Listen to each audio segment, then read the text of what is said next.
ಎಲ್ಲರಿಗೂ ನಮಸ್ಕಾರ. ನಾನು ರಾಜೇಶ್ವರಿ. ರಾಜಿ ಅಡುಗೆ ಚಾನಲ್ಗೆ ನಿಮ್ಮೆಲ್ಲರಿಗೂ ಸ್ವಾಗತ.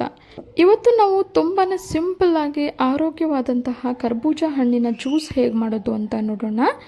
ಈ ಬೇಸಿಗೆಯಲ್ಲಿ ನಿಶಕ್ತಿ ಕಡಿಮೆ ಮಾಡಿ ಎನರ್ಜಿ ಕೊಡುವಂತಹ ರುಚಿಯಾದ ಜ್ಯೂಸ್ ಇದಾಗಿದೆ. ಒಂದ್ಸಲ ತಪ್ಪದೆ ಟ್ರೈ ಮಾಡಿ. ಬನ್ನಿ ಈಗ ಆರೋಗ್ಯವಾದ ಕರ್ಬೂಜ ಹಣ್ಣಿನ ಜ್ಯೂಸ್ ಹೇಗೆ ಮಾಡೋದು ಅಂತ ನೋಡೋಣ. ಈ ಜ್ಯೂಸ್ ಮಾಡೋದಕ್ಕೆ ಮೊದಲಿಗೆ ನಾನಿಲ್ಲಿ 1 ಕಪ್ಪಷ್ಟು ಸಬ್ಬಕ್ಕಿಯನ್ನು ತಗೊಂಡಿದ್ದೀನಿ.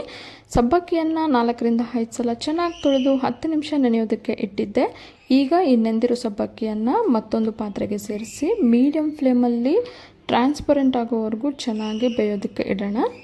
1 ಕಪ್ ಸಬ್ಬಕ್ಕಿಗೆ ನಾನಿಲ್ಲಿ 3 ಕಪ್ಪಷ್ಟು ನೀರನ್ನು ಸೇರಿಸಿದ್ದೆ. ನೋಡಿ, ಈಗ ಸಬ್ಬಕ್ಕಿ ಎಲ್ಲ ಚೆನ್ನಾಗಿ ಬೆಂದು ಟ್ರಾನ್ಸ್ಪರೆಂಟ್ ಆಗಿದೆ. ಈಗ ಗ್ಯಾಸ್ ಫ್ಲೇಮನ್ನು ಆಫ್ ಮಾಡಿ ಇದು ಪೂರ್ತಿಯಾಗಿ ತಣ್ಣಗಾಗೋದಕ್ಕೆ ಸೈಡಿಗೆ ಇಡೋಣ. ನಂತರ ಒಂದು ಕಡಾಯಿಗೆ 1 ಕಪ್ಪಷ್ಟು ನೀರನ್ನು ಸೇರಿಸಿ, ನೀರು ಬಿಸಿಯಾದ ನಂತರ 6 ಟೀ ಸ್ಪೂನಷ್ಟು ಬೆಲ್ಲನ ಸೇರಿಸಿ, ಬೆಲ್ಲ ಪೂರ್ತಿಯಾಗಿ ಕರಗಿದ ನಂತರ ಅರ್ಧ ಲೀಟ್ರಷ್ಟು ಕಾಯಿಸಿ ತಣ್ಣಗಾಗಿರೋ ಹಾಲನ್ನು ಸೇರಿಸ್ಕೊಳ್ತಾ ಇದ್ದೀನಿ. ಹಾಲು ಸೇರಿಸಿದ ನಂತರ 1/4 ಟೀ ಸ್ಪೂನಷ್ಟು ಏಲಕ್ಕಿ ಪುಡಿಯನ್ನು ಇದಕ್ಕೆ ಸೇರಿಸಿ ನಿಧಾನಕ್ಕೆ ಚೆನ್ನಾಗಿ ಮಿಕ್ಸ್ ಮಾಡ್ತಾ ಮೀಡಿಯಂ ಫ್ಲೇಮಲ್ಲಿ 5 ನಿಮಿಷ ಚೆನ್ನಾಗಿ ಕುದಿಸ್ಕೊಳ್ಳೋಣ. 5 ನಿಮಿಷದ ನಂತರ ಗ್ಯಾಸ್ ಫ್ಲೇಮನ್ನು ಆಫ್ ಮಾಡಿ ಇದನ್ನು ಪೂರ್ತಿಯಾಗಿ ತಣ್ಣಗಾಗೋದಕ್ಕೆ ಇಡೋಣ. ಈಗ ಒಂದು ಮಿಕ್ಸಿ ಜಾರ್ಗೆ 2 ಕಪ್ಪಷ್ಟು ಕರ್ಬೂಜ ಹಣ್ಣನ್ನು ಸೇರಿಸ್ಕೊಂಡು ಆಗಲೇ ಕಾಯಿಸಿ ತಣ್ಣಗಾಗೋದಕ್ಕೆ ಇಟ್ಟಿರೋ ಹಾಲಲ್ಲಿ ಸ್ವಲ್ಪ ಹಾಲನ್ನು ಇದಕ್ಕೆ ಸೇರಿಸಿ ನೈಸಾಗಿ ಪೇಸ್ಟ್ ಮಾಡಿ, ಉಳಿದಿರೋ ಅದೇ ಹಾಲಿಗೆ ಈ ಪೇಸ್ಟನ್ನು ಸೇರಿಸ್ಕೊಳ್ಳೋಣ. ಕರ್ಬೂಜ ಪೇಸ್ಟನ್ನು ಸೇರಿಸಿದ ನಂತರ ಒಂದು ಸಲ ಚೆನ್ನಾಗಿ ಮಿಕ್ಸ್ ಮಾಡಿ ಆಗಲೇ ಬೇಯಿಸಿ ತಣ್ಣಗಾಗೋದಕ್ಕೆ ಇಟ್ಟಿರೋ ಸಬ್ಬಕ್ಕಿಯನ್ನು ಈಗ ಈ ಕರ್ಬೂಜ ಜ್ಯೂಸ್ಗೆ ಸೇರಿಸ್ಕೊಳ್ಳೋಣ.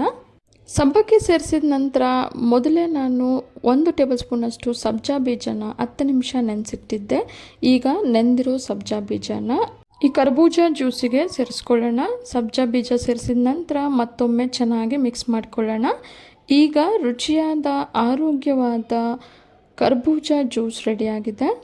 ಈ ಜ್ಯೂಸನ್ನು ಈಗಲೇ ಸರ್ವ್ ಮಾಡಬಹುದು ಅಥವಾ 1 ಗಂಟೆಗಳ ಕಾಲ ಫ್ರಿಜ್ಜಲ್ಲಿ ಇಟ್ಟು ನಂತರ ತಣ್ಣಗೆ ಸರ್ವ್ ಮಾಡ್ಕೋಬಹುದು. ಇದ್ರ ಮೇಲೆ ಸಣ್ಣಗೆ ಕಟ್ ಮಾಡಿಟ್ಟಿರೋ ಸ್ವಲ್ಪ ಕರ್ಬೂಜನ ಸೇರಿಸ್ಕೊಳ್ತಾ ಇದ್ದೀನಿ. ನಂತರ ನಿಮ್ಗೆ ಇಷ್ಟವಾಗೋ ಯಾವುದೇ ಡ್ರೈ ಫ್ರೂಟ್ಸನ್ನು ಸಣ್ಣಗೆ ಕಟ್ ಮಾಡಿ ಸೇರಿಸ್ಕೋಬಹುದು. ನಾನಿಲ್ಲಿ ಬಾದಾಮಿ ಹಾಗೆ ಪಿಸ್ತಾನ ಸಣ್ಣಗೆ ಹೆಚ್ಚಿ ಸೇರಿಸ್ಕೊಂಡಿದ್ದೀನಿ. ಈ ಜ್ಯೂಸಲ್ಲಿ ಸಬ್ಜಾ, ಸಬ್ಬಕ್ಕಿ ಹಾಗೆ ಕರ್ಬೂಜ ಹಣ್ಣು ಸೇರಿರೋದ್ರಿಂದ ಈ ಬೇಸಿಗೆಯಲ್ಲಿ ನಮ್ಮ ದೇಹದಲ್ಲಿರೋ ಉಷ್ಣನ ಕಡಿಮೆ ಮಾಡಿ ಎನರ್ಜಿನ ಹೆಚ್ಚಾಗೋದಕ್ಕೆ ಈ ಜ್ಯೂಸ್ ಸಹಾಯ ಮಾಡುತ್ತೆ. ಕ್ರೀಮಿಯಾಗಿ ತುಂಬಾ ಟೇಸ್ಟಿಯಾಗಿರೋ ಈ ಜ್ಯೂಸನ್ನು ಕುಡಿತಾ ಇದ್ದರೆ ಮತ್ತಷ್ಟು ಕುಡಿತಾನೆ ಇರಬೇಕನ್ಸುತ್ತೆ, ಅಷ್ಟು ರುಚಿಯಾಗಿರುತ್ತೆ. ಈ ಜ್ಯೂಸನ್ನು ನಾವು ಬೆಲ್ಲವನ್ನು ಸೇರಿಸಿ ಮಾಡಿರೋದ್ರಿಂದ ಸಣ್ಣ ಮಕ್ಕಳಿಂದ ಹಿಡಿದು ಮನೆಯಲ್ಲಿರೋ ಹಿರಿಯರವರೆಗೂ ಆರಾಮಾಗಿ ಈ ಜ್ಯೂಸನ್ನು ಕುಡಿಬಹುದು. ಇವತ್ತಿನ ಆರೋಗ್ಯವಾದ ಕರ್ಬೂಜ ಹಣ್ಣಿನ ಜ್ಯೂಸ್ ನಿಮಗೆಲ್ಲ ಇಷ್ಟ ಆಗಿದೆ ಅಂದ್ಕೊಂಡಿದ್ದೀನಿ. ಇಷ್ಟ ಆಗಿದ್ರೆ ಈಗಲೇ ಒಂದು ಲೈಕ್ ಮಾಡಿ, ಹಾಗೆ ನಿಮ್ಮ ಫ್ಯಾಮಿಲಿ ಆ್ಯಂಡ್ ಫ್ರೆಂಡ್ಸ್ ಜೊತೆ ಶೇರ್ ಮಾಡಿ. ಮತ್ತಷ್ಟು ಸುಲಭ ಹಾಗೂ ರುಚಿಯಾದ ರೆಸಿಪಿಗಳಿಗೋಸ್ಕರ ರಾಜಿ ಅಡುಗೆನ ಸಬ್ಸ್ಕ್ರೈಬ್ ಆಗೋದನ್ನು ಮರಿಬೇಡಿ. ಮತ್ತಷ್ಟು ರುಚಿಯಾದ ರೆಸಿಪಿಯೊಂದಿಗೆ ಮುಂದಿನ ವಿಡಿಯೋದಲ್ಲಿ ಸಿಗೋಣ. ಧನ್ಯವಾದಗಳು.